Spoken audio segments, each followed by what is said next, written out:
Assalamualaikum warahmatullahi wabarakatuh. Di zaman Rasulullah Shallallahu Alaihi Wasallam ada seorang pemuda yang bernama Alqamah. Ia sangat rajin beribadah. Suatu hari ia tiba-tiba jatuh sakit yang sangat kuat. Maka istrinya menyuruh orang memanggil Rasulullah dan mengatakan suaminya sakit keras dan dalam sakaratul maut. Ketika berita ini sampai kepada Rasulullah, maka Rasulullah menyuruh Bilal radhiyallahu an supaya pergi melihat kepada Alqamah. Ketika mereka sampai ke rumah Alqamah, mereka terus mendapatkan Alqamah sambil membantunya membacakan kalimat La ilaha illallah, tetapi lidah Alqamah tidak dapat menyebutnya.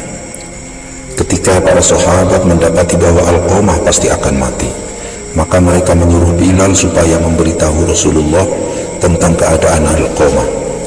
Ketika Bilal sampai di rumah Rasulullah, maka Bilal menceritakan segala hal yang berlaku kepada Alqamah.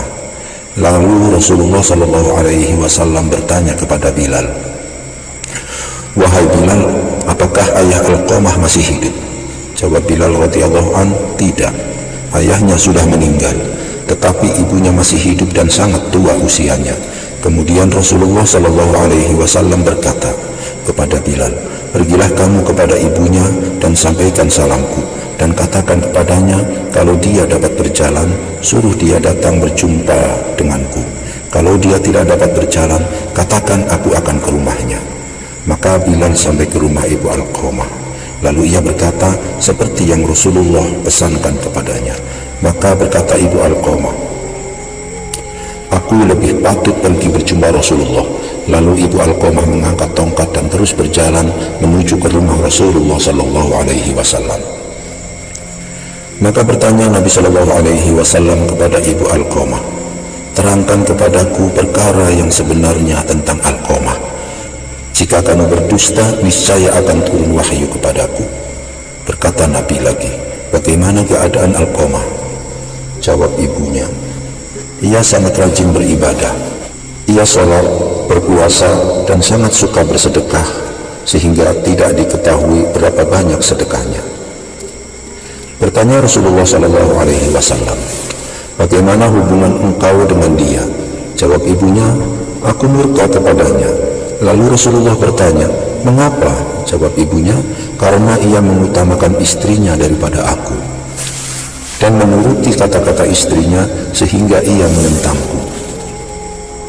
Maka Rasulullah Shallallahu Alaihi Wasallam berkata, "Murka kamu itulah yang telah mengunci lidahnya dari mengucapkan La ilaha illallah."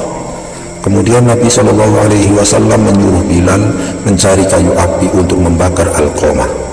Ketika ibu Alqamah mendengar perintah Rasulullah, lalu ia bertanya, "Wahai Rasulullah, engkau hendak membakar putraku di depan mataku. Bagaimana hatiku dapat menerimanya?"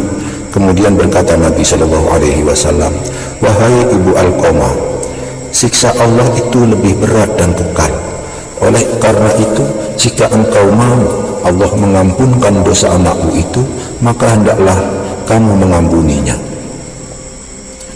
Demi Allah yang jiwaku di tangannya, tidak akan guna sembahyangnya, sedekahnya, selagi engkau murka kepadanya." Maka berkata ibu Alqamah sambil mengangkat kedua tangannya, "Ya Rasulullah, aku persaksikan kepada Allah di langit dan engkau ya Rasulullah dan mereka yang hadir di sini bahwa aku ridho pada anakku Alqamah."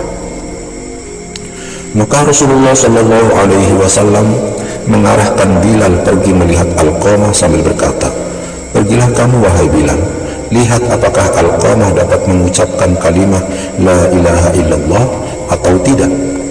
Berkata Rasulullah lagi kepada Bilal, "Aku khawatir jika ibu Alqamah mengucapkan itu semata-mata karena aku dan bukan dari hatinya."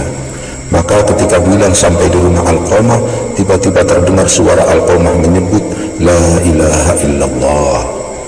Lalu Bilal masuk sambil berkata, "Wahai semua orang yang berada di sini, ketahuilah sesungguhnya murka ibunya telah menghalangi Alqamah dari dapat mengucapkan kalimat La ilaha illallah. Karena ridho ibunya lah maka Alqamah dapat menyebut kalimat syahadat." Maka wafatlah Alqamah pada waktu setelah dia mengucapkan. Maka Rasulullah Shallallahu Alaihi Wasallam pun sampai di rumah Alqamah sambil berkata, segeralah mandikan dan kafankan, lalu disolatkan oleh Nabi Shallallahu Alaihi Wasallam. Dan sesudah dikuburkan, maka berkata Nabi Shallallahu Alaihi Wasallam sambil berdiri dekat kubur, hai sahabat muhajirin dan ansor, barang siapa yang mengutamakan istrinya daripada ibunya, maka ia adalah orang yang dilaknat oleh Allah Subhanahu wa Ta'ala dan tidak diterimanya daripadanya ibadah fardu dan sunnah.